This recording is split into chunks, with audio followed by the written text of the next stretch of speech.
नमस्कार, मैं हूं सतीश और आप अभी कोसी टुडे देख रहे हैं। आज सुपौल जिला की एक लड़की जो सुदूर गांव से निकल कर आती है, वो पूरे बिहार भर का नाम रोशन करने जा रही है।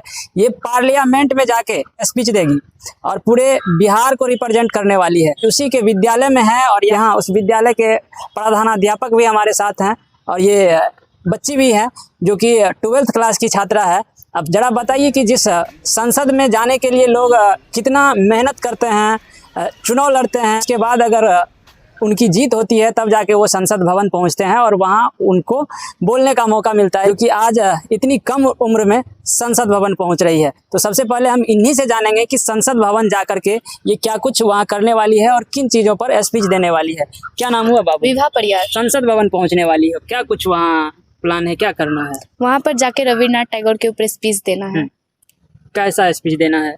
जैसे रविन्द्रनाथ टैगोर की जीवनी के बारे में बताना है, उनकी जो महत्वपूर्ण उन्होंने कविताएं लिखी थी, निबंध लिखे थे। अच्छा, वहाँ तक पहुँचने का ये कैसे हुआ, मतलब किस तरह से सिलेक्शन हुआ, थोड़ा बताना। वो लास्ट वीक पे दिल्ली गए, हरियाणा गए थे दिसंबर में। तो वहाँ पर राष्ट्रीय 91वीं बाल विज्ञान प्रदर्शनी था, जहाँ पर बहुत सारे जगह के प्रोजेक्ट आते हैं, तो वहीं पर प्रोजेक्ट रिप्रेजेंट करने गए थे। उसके बाद वहाँ पर वीडियो रिकॉर्डिंग सब होता है, हो सकता है शॉर्ट लिस्ट बन के आ गया हो, तो बस सिलेक्शन हो गया। पता चला कि उनको वहाँ भाषण देना है। न्यू दिल्ली से कॉल आया था कि आप पार्लियामेंट में जा रहे हैं, आपका वहाँ पर सिलेक्शन हुआ है, बोली थी। कैसा लगा था? अचानक सा कॉल आया होगा, ये सब चीज का तो कोई पता नहीं था। बहुत ज्यादा खुश हुए कि वहाँ जाने का मौका मिला। हम सपने में भी नहीं सोचे थे कि पार्लियामेंट कभी जाएंगे। अच्छा, जिस समय वो कॉल आया तो ये लगा कि ये हकीकत में मेरे पास ऐसा मौका मिल सकता है, ऐसी अपॉर्चुनिटी मिल सकती है हमको पार्लियामेंट जाने की? हाँ, हकीकत ही लगा। हाँ। अच्छा, मतलब पहले भी ऐसा था कि हम पहुँच सकते हैं? हाँ। अच्छा, इनका श्रेय किनको देगी? सबसे पहले तो मैं सौरभ सर को देना चाहूँगी, क्योंकि अभी जो भी हूँ, जिस मुकाम में हूँ, जो भी सौरभ सर की वजह से हूँ। और स्कूल के सारे टीचर भी मेरे ऊपर उतना ही मेहनत किए हैं और मेरे मम्मी पापा भी बहुत सपोर्ट किए मेरा। अच्छा, इससे पहले प्रारंभिक पढ़ाई लिखाई कहाँ से हुआ, इस स्कूल से पहले? इससे पहले सुभाष कन्या था और उससे पहले प्राइवेट स्कूल में पढ़ते थे। फिर यहाँ 9th क्लास में एडमिशन करवाए, तब से सर देखे हमको, फिर गाइडेंस किए, फिर बताए प्रोजेक्ट के बारे में, तो फिर सर की बातों को बस फॉलो करते गए। पापा क्या करते हैं? पापा टेलर मास्टर हैं। Tailor master? हाँ। है, कटिंग करते हैं और सिलाई भी करते हैं? हाँ जी। कहाँ रहते हैं? लुधियाना में। कितने भाई हैं? एक भाई और एक बहन है। मम्मी घर में होम मेकर है। होम मेकर है जी। अच्छा, भाषण की शुरुआत किस टाइप से की हो, उसको कैसे वहाँ करना है थोड़ा? पग पग पोखर माछ मखान, पग पग पोखर माछ मखान, मधुर बोल मुस्की मुखपान, विद्या वैभव शांति प्रतीक, सरस नगर मिथिला थिक, सरस नगर मिथिला थिक। अच्छा, इसका मतलब क्या होता है, कुछ बता सकते हैं? पग पग पोखर बोले तो जगह जगह में पोखर, माछ मखान, और हमारे मिथिलांचल की माछ मछली और मखाना जो है वो बहुत है, और मुख पान मतलब उन्हें पान का भी बहुत शौक होता है। मधुर बोली, और हमारे मिथिलांचल जो भाषा है ना वो मधुर है, मधुर। हाँ, मधुर बोली। और विद्या के आगे विद्या के लिए भी बहुत है, वैभव शांति भी है, प्रतीक, और सरस नगर मिथिला थिक मतलब मिथिला है। हर चीज है, जो सुख कहीं नहीं है वो इस मिथिला में है। चलिए, यहाँ हमारे सौरभ सुमन सर भी हैं। जिन सर, सबसे पहले आपको बहुत बहुत धन्यवाद कि आपने इस सुपौल के छोटे छोटे गांव से जो बच्चे चल करके इस विद्यालय में आते हैं उसको आप नेशनल लेवल तक पहुंचा देते हैं। थैंक यू, और आपको भी बहुत बहुत धन्यवाद कि आप यहाँ आए, बच्चे का उत्साह बढ़ा रहे हैं, से पढ़ाई करवाते हैं, जो कि और विद्यालय के बच्चे नहीं जा पाते हैं, और इस विद्यालय से लगातार एक के बाद एक बच्चे जो है नाम रोशन करते आ रहे हैं। एक्चुअली क्या है कि जब बच्चों का एडमिशन होता है तो हर बच्चे की अपनी खूबी होती है, कोई स्पोर्ट्स में, कोई गाना में, कोई डांस में, तो सब की खूबी है, उसके अकॉर्डिंग पहले हम लोग फिल्टर कर लेते हैं कि किसमें क्या खूबी है और उसको उस डायरेक्शन में हम लोग आगे बढ़ाते हैं। तो अधिकांश उसमें सबसे ज़्यादा वर्क हम लोग का साइंस और टेक्नोलॉजी के क्षेत्र में है। उसमें 2018 से लगातार बच्चियाँ नेशनल लेवल पे जा रही हैं। विभा परियार भी 2 बार राष्ट्रीय स्तर पर पहले भी जा चुकी है, तो इसे हज़ारों लोगों की भीड़ को टैकल करने का एक्सपीरियंस है, ये मतलब घबराहट नहीं किसी तरह का। और वहीं से कहते हैं कि सफलता डायरेक्ट नहीं मिलता, एक सीढ़ी से फिर दूसरा सीढ़ी आता है। तो उसी तरह से NCERT गई, वहाँ परफॉर्म की, वहाँ से अचानक आना, क्योंकि वहाँ से पार्लियामेंट का कोई रास्ता नहीं है, लेकिन सरकार की नज़र किस तरह पड़ी और यहाँ कॉल आया तो पार्लियामेंट जाएगी। वहाँ नो योर लीडर एक प्रोग्राम है जिसमें बड़े बड़े महापुरुष के बारे में चर्चा होती है, लोग बात करते हैं, और बच्चों को पार्लियामेंट घुमाया जाएगा। बड़े बड़े लोगों के साथ, हमारे लोकसभा अध्यक्ष के साथ भी फोटोग्राफी होगी, ग्रुप फोटो, और वहाँ पर वहीं पर ठहराया जा रहा है। इनको फ्लाइट से टिकट, पहली बार ऐसा हुआ है कि नॉर्मली हम लोग खर्च करते हैं, पैसा में आता है, इस बार टिकट भेजा गया है तो काफ़ी सम्मान के साथ बुलाया जा रहा है इसे। मतलब इनका रहना भी वहीं होगा। हाँ, रहना खाना सब वहीं पर है। अच्छा, ये सब चीज़ जब आपके विद्यालय से बच्चे जाते हैं, उनको वहाँ सम्मान दिया जाता है, नाम रोशन करके आते हैं, आपके अंदर कितनी खुशी मिलती है? हाँ, बहुत। क्योंकि आपकी मेहनत से ये लोग वहाँ नहीं, यहाँ तो पूरे विद्यालय को ही मतलब खुशी है। हम लोग का अभी छोटा टीम है, हमारे दिलीप सर हैं, रविंद्र सर हैं, सुभाष मेहता सर हैं, एक मैम है। विद्यालय में बहुत कम टीचर्स हैं, लेकिन फिर भी हम लोग अपने काम को नहीं छोड़े हैं। जैसे विद्यालय में 14-15 टीचर होते थे, तब भी अचीवमेंट वही रहा है जो आज भी है।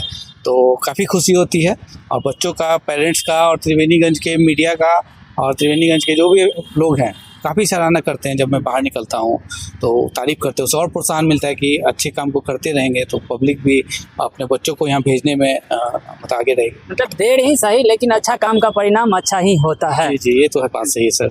आगे क्या कुछ कहना चाहेंगे इनके भविष्य को लेकर के? क्या कुछ आपका? हाँ, अब इसको करियर पे ध्यान देना है अपने, और जो चीज़ विद्यालय में सीखी है उसको अपने जीवन में उतारना है। सबसे बड़ा, कोई चीज़ सक्सेस करता है तो डिसिप्लिन जिसमें होता है वही करता है।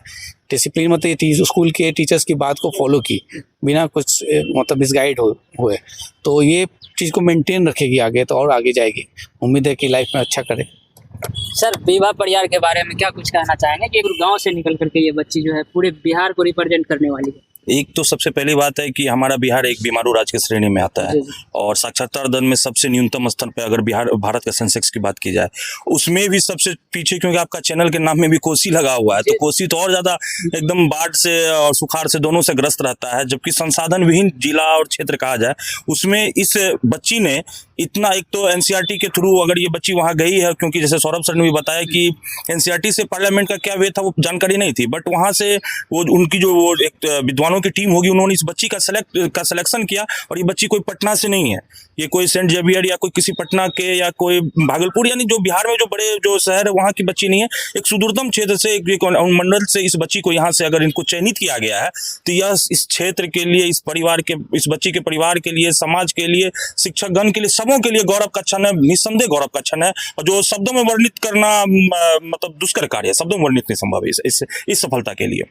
सर, सबसे बड़ी बात क्या होती है कि किसी कोई लक्ष्य को प्राप्त करने के लिए उस लक्ष्य का एक निर्धारण किया जाता है, और ये बच्ची एक मील का पत्थर स्थापित कर दी है। जैसे यहाँ के सर बताए भी कि इनके सफलता के बाद से, और जब से काफी मीडिया के लोग आ रहे हैं, इनका बाइट लिया जा रहा है, छोटे छोटे बच्चे हैं जो 9th-10th के बच्चे हैं, उसके अंदर की जिज्ञासा और अपनी पराकाष्ठा पे पहुंच चुकी है कि सर मैं वहां तक कैसे पहुंच सकती हो। तो एक मील का पत्थर स्थापित कर दिया गया है। और जैसा सर ने बताया कि गुरुदेव कभी भी आपको एक अच्छा मार्ग ही बताएंगे, और उस मार्ग एक अनुशासन के साथ और गुरुदेव के बताए हुए रास्तों को अगर हमेशा अगर उसे अनुग्रहित करते रहेंगे बच्चे, तो धीरे धीरे किसी ना किसी समय पे आगे जाएंगे। जैसा आपने भी कहा कि थोड़ा देर होगा लेकिन दुरुस्त होगा। मेहनत कभी विफल नहीं जाता है, देर सवेर अगर उसका परिणाम मिलेगा तो बहुत अच्छा मिलेगा। तो मैं बस इस बच्चों से ये कहूँगा कि इस बच्ची से प्रेरणा लीजिए, इसके परिवार से प्रेरणा लीजिए, गुरुदेव से प्रेरणा लीजिए, और अपना एक लक्ष्य निर्धारित कीजिए और उसको प्राप्त करने तक रुकिए नहीं। जैसा विवेकानंद ने भी कहा है, उत्तिष्ठत जागृत प्राप्त बरानी बोधत, उठो जागो और लक्ष्य प्राप्ति तक रुको मत। और ये बच्ची इसको अपने कैरियर को भी बनाए। ये अभी कभी अगर मुड़ के देखेगी तो देखेगी एकेडमिक सिचुएशन में मैं पार्लियामेंट में जाकर के स्पीच दी, जहाँ लोकसभा स्पीकर हैं और कई सारे केंद्रीय मंत्री हैं, ऑनरेबल प्राइम मिनिस्टर है, वहां पर ये बच्ची अगर बिहार को रिप्रेजेंट कर रही है तो निस्संदेह इसको करियर में एक तरह से एक बहुत बड़ा टूल्स के तौर पे काम करेगा। और इस बच्ची के इस सफलता है और आगे की भी सफलता के लिए ढेर सारी शुभकामनाएं बच्ची को। हमारे साथ अभी SM न्यूज लाइव के रिपोर्टर रिंकेश सर भी हैं, और रिंकेश सर रिपोर्टर ही नहीं, इसके साथ साथ इस विद्यालय में साइंस प्रोजेक्ट पर भी आकर के बच्चों को काफ़ी प्रोत्साहित समय समय पर करते रहते हैं। देखिए, यही होता है कि बच्चे मेहनत करते हैं, टीचर मेहनत करवाते हैं बच्चे पे, लेकिन बच्चा का मेहनत अगर रेगुलर रहता है, फोकस अगर मेहनत रहता है, तो कब कहाँ से क्या क्लिक कर जाए कोई नहीं कहता है। वही बच्ची के साथ हुआ कि, और सबसे बड़ी बात है कि ये सुदूर गांव से है और निकल के अभी बिहार को रिप्रेजेंट कर रही है। सर, इसका ये मतलब नहीं एक बच्ची जा रही है, इसका ये मतलब है ये बच्ची कितने सारी बच्ची को मतलब के अंदर ऊर्जा भरते हुए जा रही है। कितनी सारी बच्ची इसके बाद निकलेगी ये कहना मुश्किल है। मतलब बहुत सारी बच्ची अभी इसके प्रेरणा को लेके आगे बढ़ने वाली है। लोगों को भी खुशी, सर खुशी तो क्या बोले, बहुत ज़्यादा खुशी मिलता है कि मतलब कोई सिखाया और उस चीज़ को मिल बांट के सीखे, और आज वहीं से एक बच्ची बिहार का नाम रोशन कर रही है, तो सर खुशी तो क्या बोला जाए। इंडिया में मतलब पार्लियामेंट में जाके और वहां से मतलब हमारे यहाँ के पूरे जोन के जो मतलब पूरे सुपौल डिस्ट्रिक्ट के एक जो सुपौल लोकसभा है उसके सांसद एक हैं इकलौते, वो जाते हैं बैठते हैं, कभी कभार उनका भाषण सुनने को मिलता है। और हमारे बगल की बच्ची इनका भाषण और इसका मतलब सुनने को मिला, समझ रहे हैं, मतलब अलग मतलब लेवल की खुशी है सर। चलिए, तो ये बड़ी सौभाग्य की बात है ये सुपौल जिला वासियों के लिए कि ये पूरे बिहार को यहाँ से दिखाने वाली है कि सुपौल के सुदूर गांव से भी एक ऐसे ऐसे बच्चे निकलते हैं जो कि पूरे बिहार में आके नाम रोशन करते हैं। बाकी इन लोगों के बारे में क्या कुछ ख्याल है, और ख़ास करके ये ललित नारायण प्रोजेक्ट उच्च विद्यालय के द्वारा जो ऐसे ऐसे बच्चे को तैयार किया जाता है, इनके बारे में आप लोगों की क्या कुछ राय है, ज़रूर बताइएगा। धन्यवाद।